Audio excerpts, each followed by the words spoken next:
Sometimes when it's really hot out, you just witness some burning bushes. Nature teaches you things, right? So like this little tree right here, if you can't tell, like this is all new growth. It wants a little extra water, and that's why it's getting it. And this is growth that was available this spring. But the thing is like this tree. I don't know if you can see this. It started off as this one right here. This is what was bought from the nursery.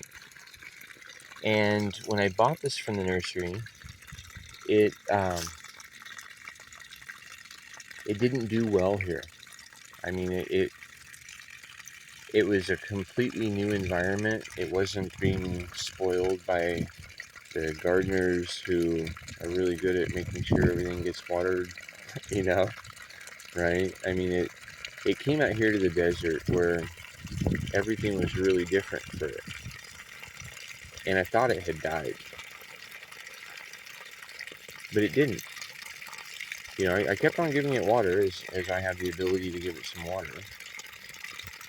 And instead of it working on showing the world how much it can produce, it worked on itself, and it established a root structure that was then able to support new growth.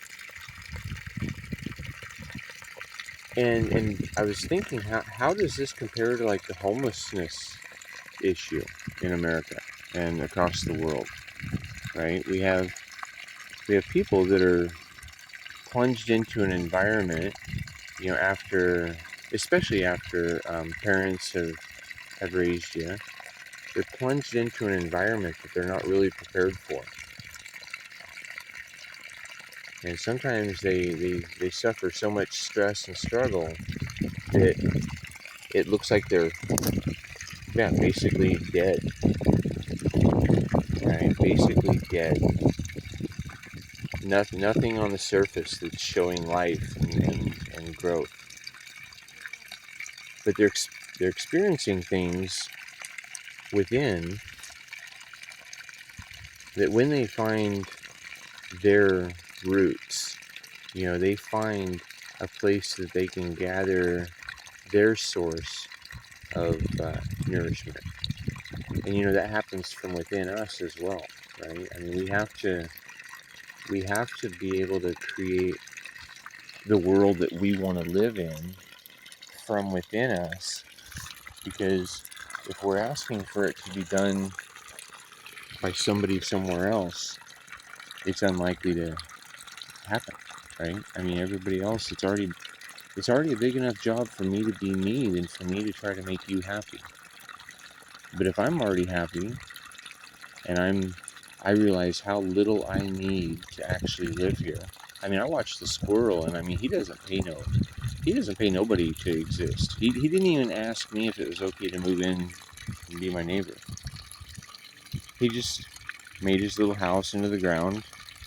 Sometimes you see him, sometimes you don't. And he's not pulling anything through a meter or asking anybody's permission. He's just living life. And that's how simple our lives can be. But we've been popped into this experience where it's where life is a lot tougher than it should be. So anyway, that's what I learned from the trees today.